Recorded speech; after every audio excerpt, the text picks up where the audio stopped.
took my pain, and I took my pain, and I turned my pain into an ascension program. I took my pain and turned it into a career. I took my pain and turned it into a 4-year degree. I took my pain and turned it into a master's degree. I took my pain and turned it into a PhD. Listen to me, I cannot stop what happens to me, but I can dictate how I respond. So I took my pain and I became an international speaker. I took my pain and got a passport. If you look at my passport, it's stamped all over the world. I took my pain. I let my pain turn me into my passion and my purpose. Shh. I need you to do me a huge favor. Just write it down. We'll get to it later. I just need you to identify what your pain is. And then I need you to ask yourself what you're gonna do about it. How you gonna let your pain break? Look, I'm not the only person who's been homeless, but a lot of guys who are homeless didn't turn into this. They had the choice to do it. You have a choice how you respond to your pain. And some of you in this room, for real, I'm just gonna be honest with you, you gotta get over, like you're getting wimpy on me. You're getting soft on me. You are not the only person that's been through a divorce, boo. Get over it. You're not the first one, you won't be the last one. You can turn that divorce into something. You're not the first one to you're not the first one to lose your promotion and get fired. You're not the first one. You're not the first one. You're not the first one they let go of. You won't be the last one. The question is what you gonna do about it. You're not the first one. You're not the first one. When my wife had 7 lesions on her brain, we did not complain. We did not cry. We did not give up. We did not give in. She won't be the first person ever diagnosed with lesions on her brain. She won't be. But she will be one of the ones who did not have a defeatist attitude. She will be one of the ones that will smile through it. She will be one of the ones that will still work through it. She will be one of the ones that still travels the world. She still will be one of the ones that encourages and trains other women. She is not the only one who has had a chronic illness, but she will not let it break her. And the problem with some of you in this room, you will never be great. Because every time you go through pain, every time you go through a problem, every time you go through discouragement, you give up and you quit, and you do not understand that at the end of pain is your millions. At the end of pain is your reward. At the end of pain is your productivity. At the end of pain is your promise. So do me a favor, stop crying about it and use your energy to get through it and get on the other side of it. So I want you to look at your pain. Write it down. Don't be afraid. Write it down. Write down that thing. Oh, I got to get past this. I can't get past this. I can't get past the fact that my parents loved my brother better than me. They thought he was smart and I wasn't. I was a troublemaker. I need you to get past it. Glenn will tell you that this business is about professional development. Oh, I'm gonna say it again. This business is not about being the smartest. If it was about being the smartest, Glenn, you might still be where you are, but I wouldn't be where I am. Good, catch number 2. I'm showing you catch number, okay, catch it, pain. Recycle your pain. You can decide the shape, the form, you can decide the product that comes from your pain. And so we transition now, we transition. What makes ET, ET, you've heard me say it before. You've heard me say it before. You've heard me say it before. I say it boldly. My mother was 17 years old when she got pregnant with me. I never had a mentor to help me in this business, ever. Nobody paid for me. I didn't have a sponsor. My biological father didn't come into my life until I was 30 years old. Took me 12 long years to get a 4-year degree. You've heard me say it. There are kids who grew up in privileged, affluent neighborhoods who will run circles around me on tests, who will run circles around me in the classroom. But guess what, boo? We ain't in the classroom no more. We're not in the classroom anymore, and teachers ain't giving out apples no more, and nobody cares about your little grades. We are in the real world now, and your talent might be talent, but listen to me, your daddy might own a company. You might come from privilege. Your mama might be rich, but you will not outwork me. I will get up earlier than you. I will go to sleep later than you. I will put in more hours than you. I will read more than you. I will grow. I will do whatever it takes. But if you beat me, there's going to be blood, there's going to be sweat, and there's going to be tears. I'm not giving it up. You got to take it. And the problem with most of you is you still operate just on talent. And effort beats talent every single day. I don't hire kids who graduated top of their class. I don't know if they can go through none of that. I want the guy who struggled. I want the guy that failed and could still get back up again. Your problem is your pain has identified you. Your pain has weakened you. Your pain has destroyed you. And some of you, as long as it's a perfect day, you operate in excellence. But as soon as the circumstances change, you quit, you give up.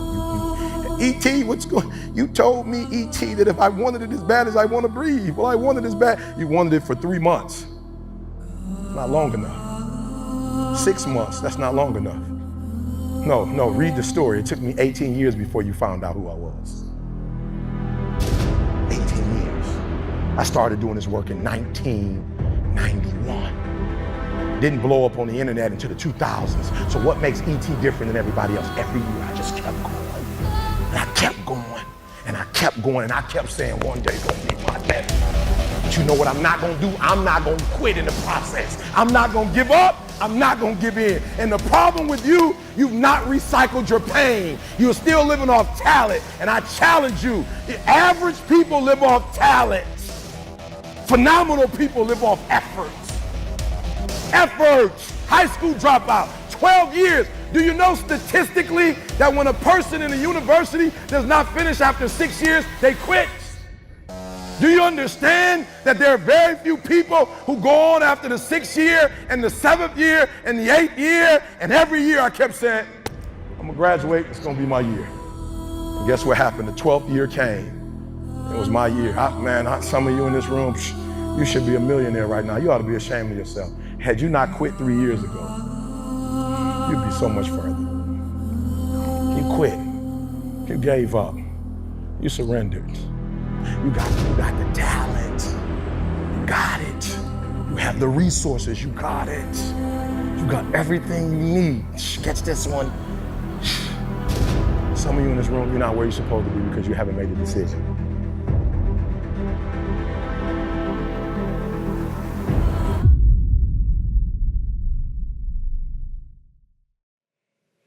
Y'all, you at the bottom. The enemy got you at the bottom, acting like you at the top. So I'm not, nothing wrong with stuff. But why you worshiping stuff and posting it? Can I get some personal development stuff on? Can I see you growing in your house? Can I see you and your wife, you and your kid? Can you just be honest with me about some of the hell you're going through? Willie Moe, when you put the picture up and you was crying, I was like, praise God. When some other man who's showing all this stuff, all he got coming out, the Louis with 10 bags. Why do I care about 10 bags? That ain't about to do nothing for my life and my soul. Why you keep showing me your car and your stuff? You might really be there. Can you show me how you got there? Without putting a price tag, can you show me how you got there without turning it into a program and selling me a program and you only giving me the piece of the doggone program? You ain't even really giving me the real. Can you stop manipulating me and just tell me the truth like God bless you? Can you bless me like God bless you? Why everything got to be attached to money? Why? Because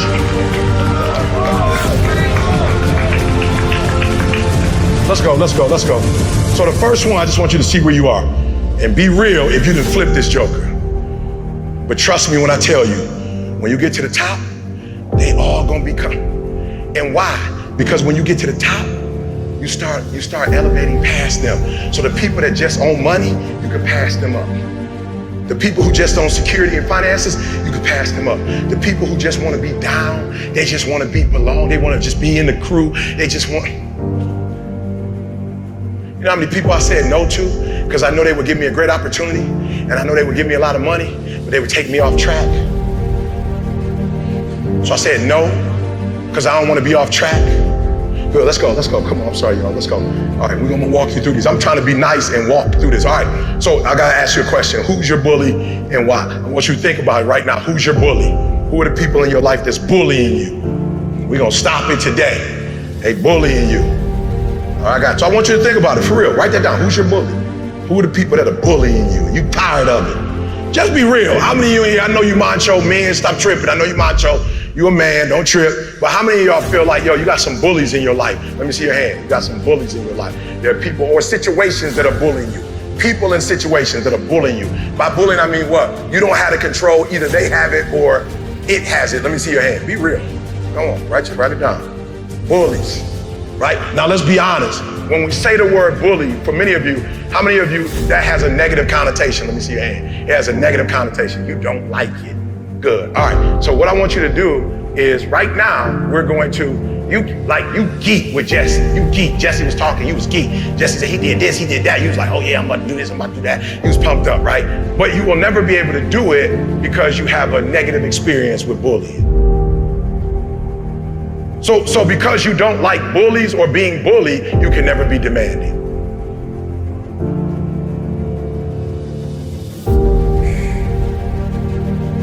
So we gotta fix this. So it's gonna be difficult for you to do it because when you're supposed to do it, you're gonna be like, I can't, I wanna call, I can't, then you call, then you hang up. So you can't be demanding because somebody was demanding to you and you don't like the way that feels, so now you're not gonna be demanding. So that's why I say low-hanging fruit. Watch this. Overcoming a bully, it doesn't happen at the bottom with food and safety and finance. Overcoming internal struggles, that's self-esteem and self-actualization. You see why I'm telling you gotta climb it? Now, if you can go into the Louis store and pay to get your self-esteem, and that's what people try to do. They go buy stuff, they wear stuff, and they like, look at me, don't I have self-esteem? That's fake self-esteem, it's not real. It's artificial, it's GMO, it's genetically modified, it's not good for you. Sean is not real food. It's not real food. It's not real food. Cheetos is not real food. Everybody like, why we got cancer in America? Because you eating stuff that ain't real. It's not real. I went to the juice station the other day. They made me collard greens, kale, cucumbers, celery, and some other mess.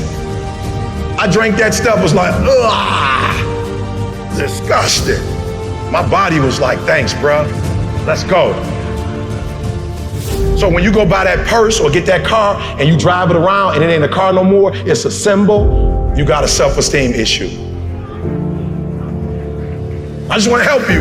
If your car ain't transportation, if it's more than transportation, if it's you get out so people can see you, then you have not gotten the self-esteem and self-actualization. And I want you to know that's where all the richness is. All the other stuff, that's where, when you want to go to, when you really want to experience life to the next level, you got to get to self-esteem and self-actualization. All that other stuff is not going to take you to where you're trying to go. When you get past those first three and get self-esteem and self-actualization, you're going to have more energy for you. And you're going to be able to tell people no. You can't tell people no when you got low self-esteem because you're still trying to please them, make them happy. So you really trapped. You're really a slave when you care about what people think. You trapped. You will never experience success. And you wonder why you keep getting up and it's like Groundhog's Day. You keep experiencing the same thing because you haven't gotten to self-actualization. That's the top. That's where we're trying to get to. We're not trying to get to money, clothes, and stuff. We're trying to get to who am I? All right, so we got to address this bully, right? So what I want you to do when you go home, I want you to like, why can't you stand this bully? Once you come to grips with that, you know what you're gonna do? You're gonna stop attracting people that manipulate you because they know somewhere in you that you ain't gonna be demanding if you had to be. They gonna run all over on you because you don't wanna be demanding.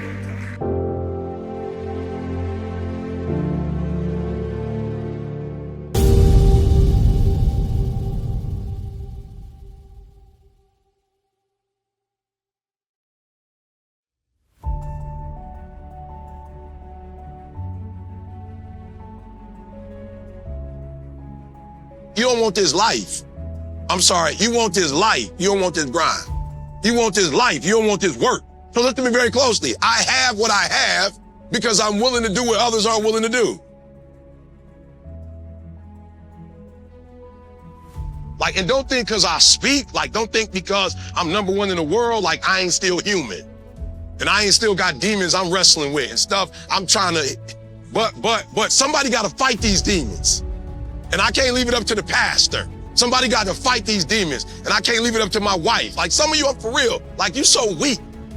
Some of y'all praying. You've been praying for 6 years and you the same husband. It ain't no way you talking to the creator and he didn't bless you when you still the same. It's not possible. It ain't no way you talking to the creator that has all power and you the exact same. That's not possible.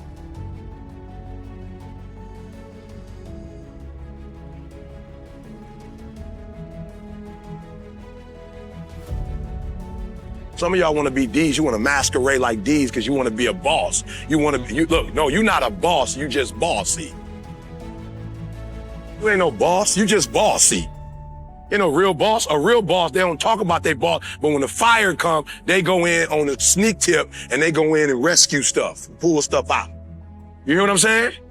So I had to get out of my emotions, right? I was in my emotions and I had to go like, all right, leave that to C. C make all the decisions. All right, E, from now on, all you worry about is the experience. When people walk in, that's your job. When we get on the phone, make sure you're on the phone. Now, C is a leader. I'm a shepherd. So if you're an I, write it down. You're a shepherd. You're not a leader in the sense of results, but you are a shepherd in that you get results through people. So when you're a shepherd, you got to come at it a little different. Like shepherds are different. Shepherds are still leaders, but shepherding is different than leading. Does that make sense? A Hitler is a leader. Martin Luther King is a shepherd. Winston Churchill is a leader. Mother Teresa is a shepherd. The difference. They lead differently. And so for all my eyes, I want you to look up a book. It's called A Shepherd's Look at the 23rd Psalms. I want you to take a look at that book. All my eyes, I want you to take a look at that book. A Shepherd's Look at the 23rd Psalms. Now watch this. If you're dealing with somebody and they met you for the first time when they're in a relationship with you and you gregarious and then something happened in the relationship and you go all the way down to poise, like that's the difference. And so a lot of you be tripping, like why people tripping on me when I get mad or because they don't know who you are. You like night and day. You so emotional that when you're doing good, you're giving them 100%. Then when you go down, you're giving them about 60-some%. That's a different person. A 99 is passing the class with flying colors. A 60 is you failing. And what I didn't realize is I got programmed that day. Now that day in of itself didn't have to program me, but for whatever reason, I wasn't aware of what happened. So when things changed between me and my mom that day, it's like whenever I'm doing well, I'm like, let's go. But when I'm not, I withdraw. So now me and CJ getting into it and we're not agreeing on stuff.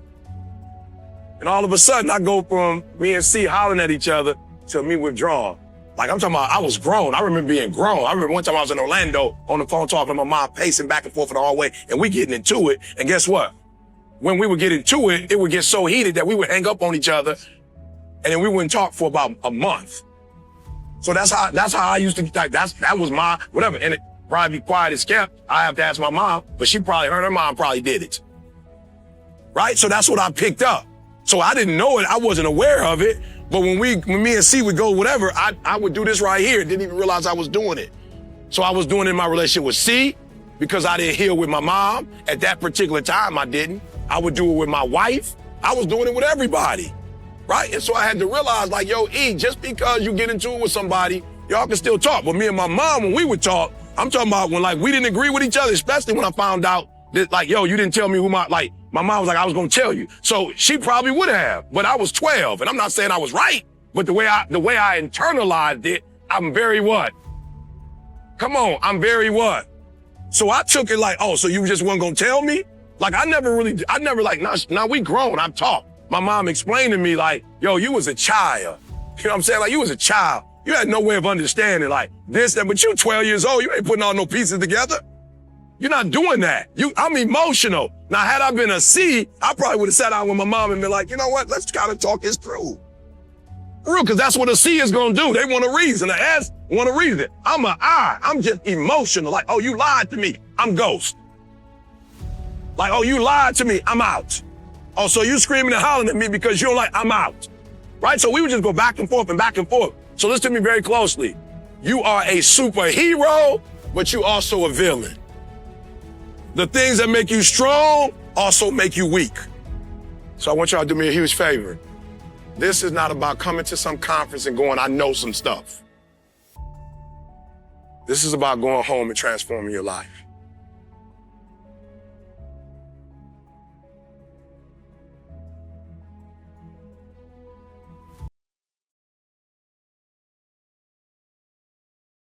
Your DNA, your genetic information is in your dreams.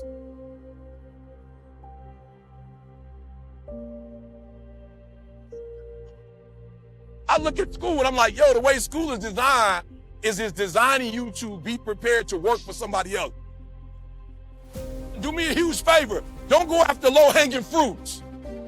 Here's the deal. If you get to the top of the tree, all the fruit from the bottom at the top is going to be there, son. So I don't need you focusing on cars and money and stuff. You're going to get that. I need you to focus on why you were born in the first place. Why are you here on earth for this particular time? What are you doing here? There are those of you in this room, you spend a majority of your life doing what other people want you to do. You don't even know who you are. And so even what you're doing, you're not doing at 120% because you're doing what somebody else wants you to do. You're not good enough to be somebody else.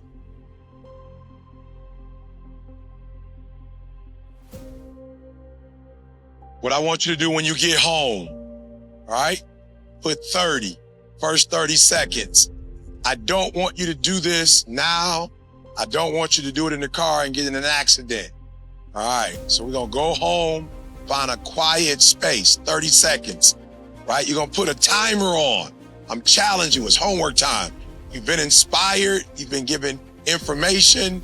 We need to empower you, right? All right, so the first thing I want you to do, not leave the 30 seconds alone. First thing I want you to do is write a name of the person who's gonna hold you accountable. This stuff is not good. Find a person that you can call and be held accountable. Of course, we're doing a cruise, but on this cruise, first thing they ask me is, who's the point of contact? In case of an emergency, who is the point of contact? So I need you to have a point of contact. Who is the person that when we do this worksheet, you're going to actually call them and tell them what you're supposed to be doing so they can hold you accountable the first 30 days, the next 60 days, the next 90 days. So for the first 30 seconds, I want you, everything that we said today that came to your mind, for the first 30 seconds, I want you to write it down. No excuse. Put the clock on, 30 seconds. And the reason why I'm not giving you 5 minutes, because if it came up in the first 30 seconds, it must be what? It must be important to you. So a lot of stuff was said. You don't need all of it. For 30 seconds, I want you to write down everything that comes to your mind. 30 seconds, right? 30 seconds. Now, after that 30 seconds, guys, right, we're gonna take 30 minutes, all right? We're gonna take 30 minutes. And in that 30 minutes, I want you to check your motives. And nobody's watching, be real. If you're just trying to make money, write it down. That's it. You just like, I just want a car. I just want a house. I just want to pay off my bill. Just write it down. Write your motives down. We got 30 minutes, 4 things. The first one is motives. You're writing your motives down. I don't care how pure your motives are. In that 30 minutes, I want you to add a pure motive to it. A pure motive. So for me, it was, I don't want my children to go through what I went through in terms of my father. Now it's the Nobel Prize. So once I got that one, I didn't stop. Now the next one is the Nobel Prize, because I have to keep writing something down. Now I didn't say more money. I didn't say a bigger house. I went to the next level of what I was doing. So that next level. So then after I said Nobel Prize, I said, okay, E, you can't win the Nobel Prize in 8 things. You got to pick something. What is it going to be? I said the school system. So every city I go into, when I finish doing my work, we're going to hit a school. I need you to write something down. So if you pay off your student loan, good. But then we're going to take it to another level.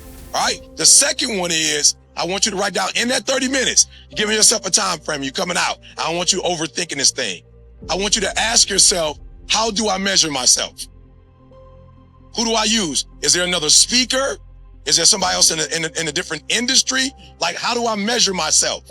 So I run 6 out of 7 days, 7 out of 7 days. I try to run and do this like mountain climbing thing that I do. After I finish, I get on the scale. So anytime I run, now when I don't work out, I don't do what? It don't make sense. For real, some of y'all on the scale, you ain't doing nothing. What would you get on the scale for? You feel me? Like, E, you measure yourself today? Nope. Why not? I didn't work out. I'm already knowing I'm gonna be chunkier. I'm for real, like why get on the scale? So I need you to, what do you measure yourself by? Who's the person? And then I need you to make sure that the measurement is correct. All right? I need to make sure the measurement is correct, right? Because if you're not careful, right? And my wife's back there, she gonna kill me. But if you're not careful, right?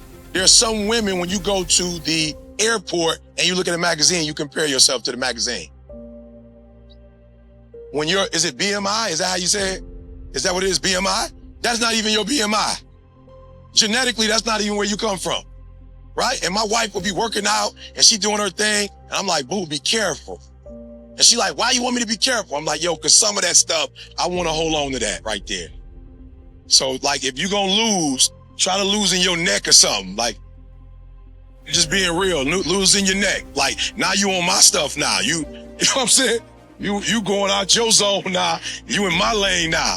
There's people paying for that. You know what I'm saying? There's people they paying for that stuff, right? Hold on to that. Cause I don't know who you measuring yourself. I don't know, you ain't gotta worry about what 8 other people think. You ain't married to 8 other men who might want their wife to be 110 pounds. That's not who you married to. You married to me, this is what I want. And I don't think you good. Now you can work out for your health if that's what you want, but some dogs want meat on their bones.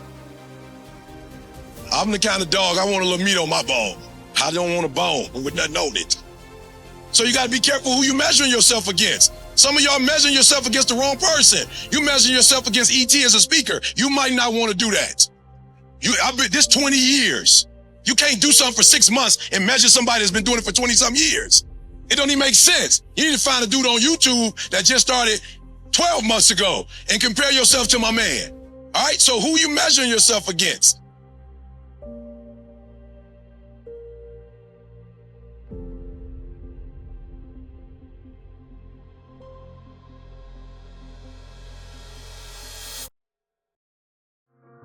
When I got my GED, I felt like I was on top of the world. I had done it all. I got my GED. I did what my father didn't do. I did what my grandfather didn't do. I got my GED. I was on top of the world.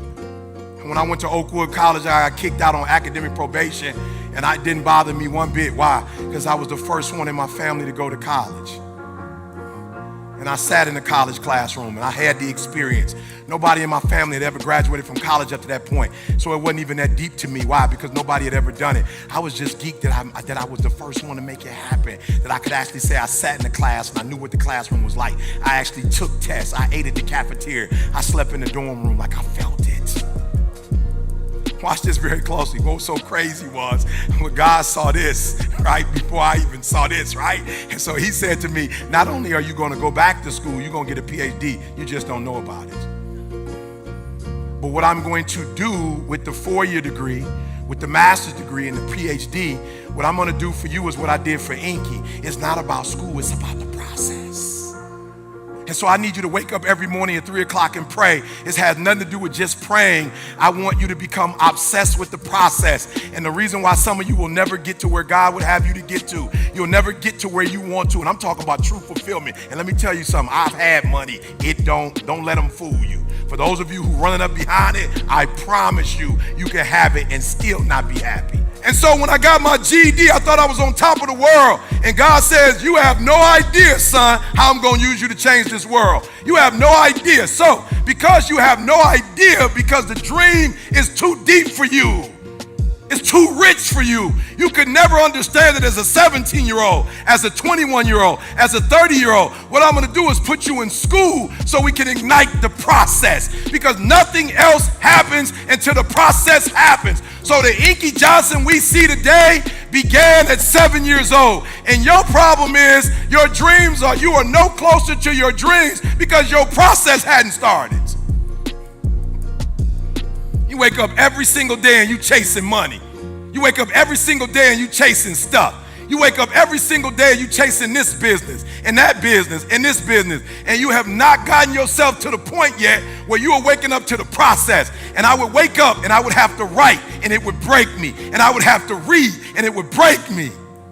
I was on my way here today. My son sent me something, and unfortunately, he sent it in a way where it's small. I'm trying to lift it up, and I'm going back and forth, and I'm reading, and my wife is like, oh, your reading is killing me. I could feel her spirit. I'm like, it's okay. I still got to do it, though, because the point in this joke is fire, and so I got to give it to you. Normally, what I would do is I would read it once or twice on my own, and then come into people's presence and read it.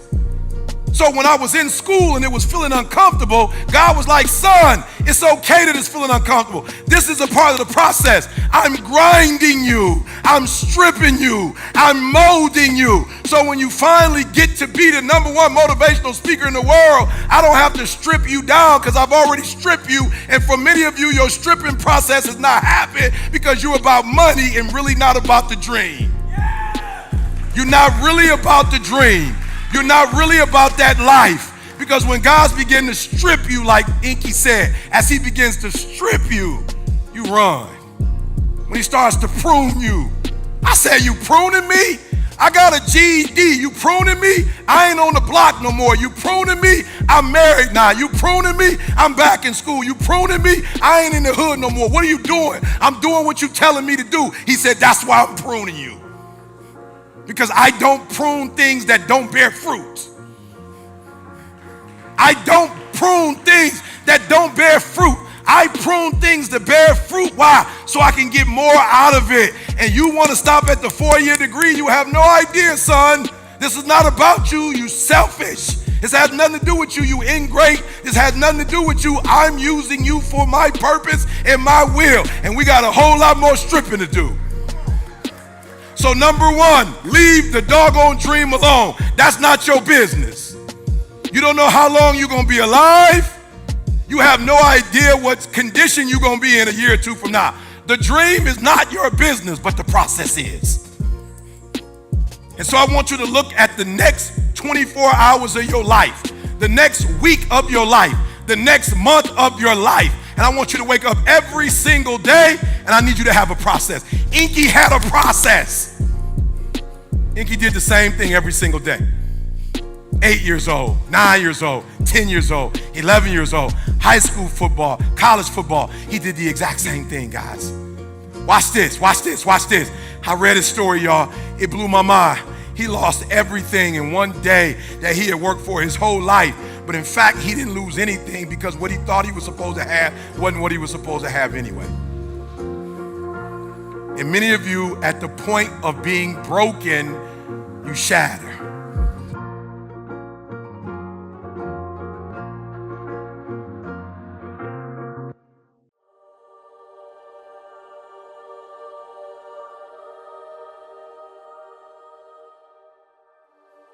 The reason why I did take control in the beginning is because I realized, y'all, I'm struck. Kendall was with me. I'm walking down the street. I'm seeing homeless. Like, yo, I can't even enjoy. I'm such a flamingo. I can't even enjoy this life, y'all.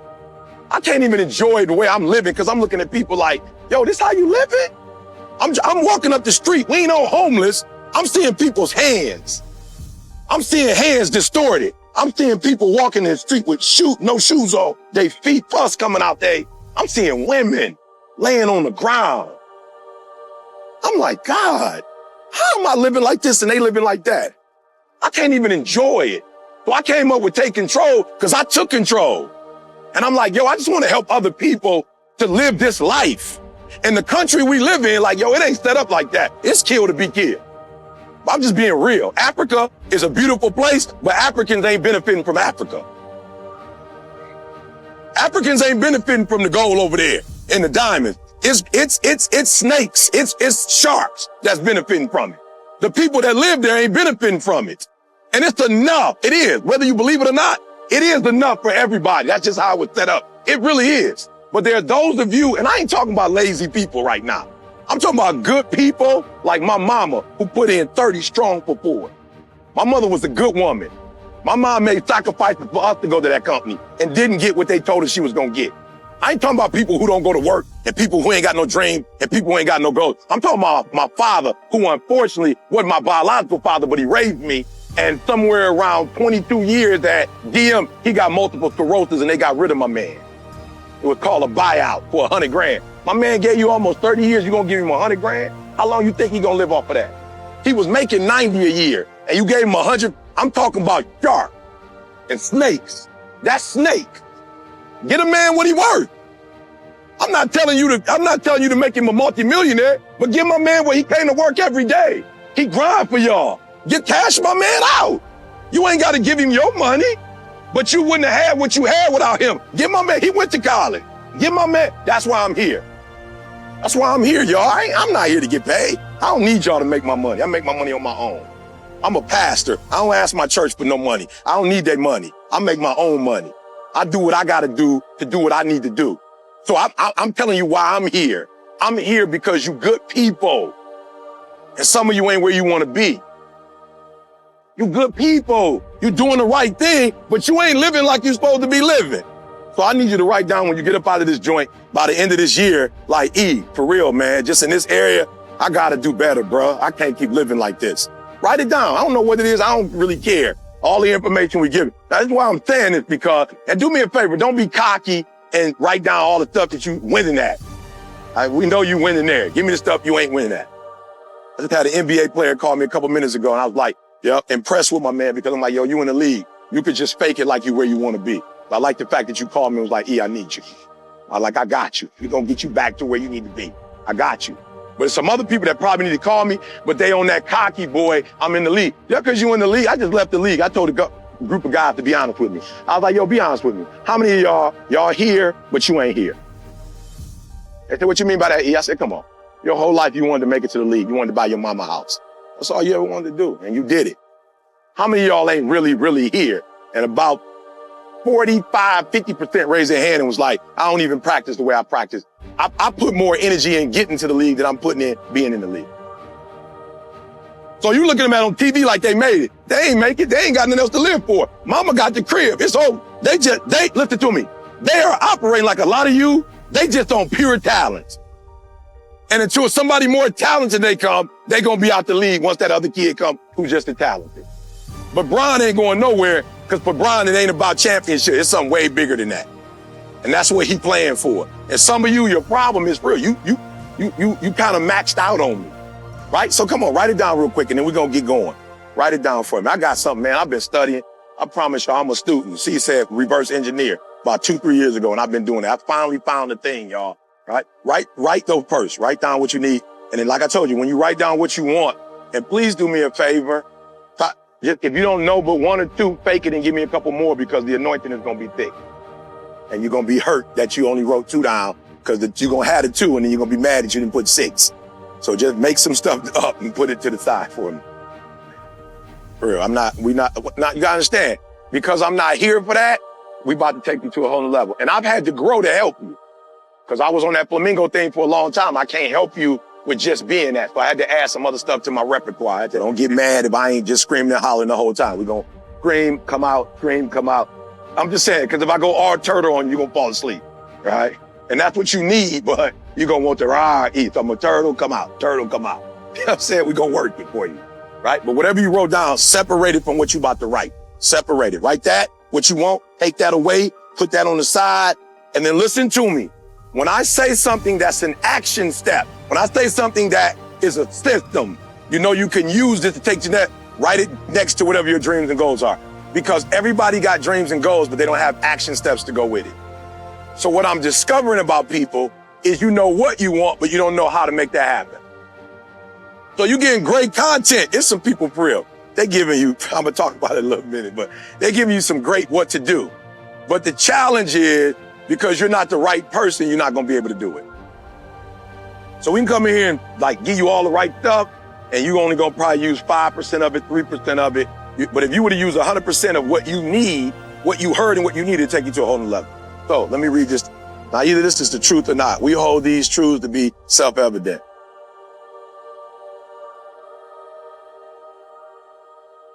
That's what they say. Either they lying or you doing something wrong. Now, you can die and say they lying. Or you can make the adjustments you need today and say this is the truth. It's really on you. But everybody ain't living, we hold these truths to be self-evident. That all men are created. I flew first class the other day, the big boy with the lay down. I walked in, there was one black in there, and that was me. I ain't see no minorities. I thought all Caucasians. I ain't mad at nobody, but it ain't, I didn't see this. When I go to the Greyhound, when I drop my cousin off at the Greyhound, I promise you, it's looking like Wakanda in that joint. I'm like, we in Wakanda, but I thought this was the Greyhound. All right, what happened? I'm looking for Black Panther to come out that sucker at any moment. I'm like, where my man at? Cause this is straight Wakanda right here. I'm not prejudiced. I ain't mad at nobody. I'm just telling you that I don't always see this. So that's why I do what I do. I do what I do because I don't see this. And my mama told me when I was a kid, live with integrity, don't lie. So somebody lied. All men apparently not created equal. Everybody not created by God and given certain unalienable rights. That ain't the truth. Endowed with certain powers. Barely somebody lied. God lied, they lied, whoever wrote it lied. But what I'm trying to do in this room today is I want to fix this. Raise your hand. You like, Peru, I don't have all the stuff I know I should have. I'm not living like I should live in every area of my life. Just raise your hand. Let me see it. Yeah, that's what I want to work on today.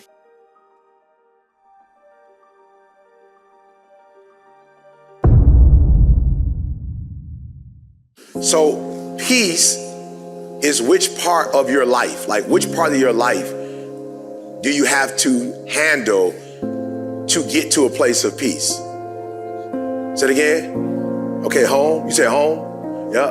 Let's go deeper. So you use the word spiritual. That's good, broad, but spiritual. What else? Okay. So when you hear the word peace, you hear the word gentle, joy, like that. So that, watch this. That's character. All right. You get to a place like you're not screaming, hollering, arguing. That's your character. So the first thing I try to teach people, the first thing you have to deal with if you're going to build a foundation is you got to start with a solid one. So you start with your character, right? So when you start talking about the past and how the past affects the future, that's a character issue. That's saying there's a part of your character that you didn't fix. Why? Because you're talking about the past. So if you're talking about the past, that means that there's something in your character you didn't do. Now here's what America tells you to do. And it's really a setup for failure. And they want you to be set up for failure because they make money off of you when you're not whole, when you're not healthy. All right, I'm whole because my character is intact. So I know people who living in a 2-8, and there's nothing wrong with living in a nice house, but there are people living in a house that they can't afford because they're trying to impress a group of people who don't even like them. That's a character issue. What's the issue? You have affirmation problems. Something happened in your life where the people who were supposed to be there to take care of you didn't take care of you the way you thought they should take care of you. So now you need to be affirmed by people you don't even know. So you got to fix your character first because it doesn't make a difference how much money you make. If your affirmation is not in order, you'll get the money and spend it all to impress people. So the first one is character. All right. The second thing we talked about, what was the second thing we talked about? I said, in order for you to be rich, you have to do what? You have to add value. Right? So I told you there's a way to know in the relationship if you're adding value. Right? There's a way to know. Right? Let's just use this number. I'm not saying it is right, but just watch me. 50-50, all right? Now, that's not the truth, but 50-50 would be what kind of relationship? Symbolically, what kind of relationship would that be? It would be an equal, right? But in a lot of our relationships, it's 80-20, which means that somebody's doing what? And then somebody's doing what? Okay, good. So somebody's giving more, somebody's taking more. When you hit 50-50, right? So watch this. I told you, get your character right, then add more value than you take. If you are a taker, then that means you're being, what's the root of that? That means you're being what? Selfish. So when you're being selfish, that just means you're looking out for whose interest? Yours. That's why you selfish, because you're looking after self. You're not thinking about that other person. So when we start saying stuff like, I want my kids to, so that they don't, then we being what? Selfish. Now you think you coming from a good place because you're a parent, but you being selfish, right? Let me tell you why you're being selfish. If I was to ever say I didn't want my kids to go through what I went through, that means I'm being selfish. Why? My kids ain't going through what I went through. Why would you even think they're going through what you're going through if you're there for them and wasn't nobody there for you? So you're thinking about your life and what happened in your life, and you don't want them to do what you did. They couldn't do what you did if you wanted to because you're not even giving them an opportunity to do what you did. You're being selfish. You focusing on your past and what happened to you. You're not focusing on their future. I'm just being real. You want somebody to be like grit and grind and resilient. But you put them in a school district where they never had to have a fight. How am I supposed to fight when you didn't give me an opportunity to fight? You talking about your life when you grew up in Detroit and you was going to school and having to fight. We didn't have that. So I'm not trying to be disrespectful, but if it's something you want me to do, you're gonna have to help me because you never put me in a position to do the stuff you're talking about doing.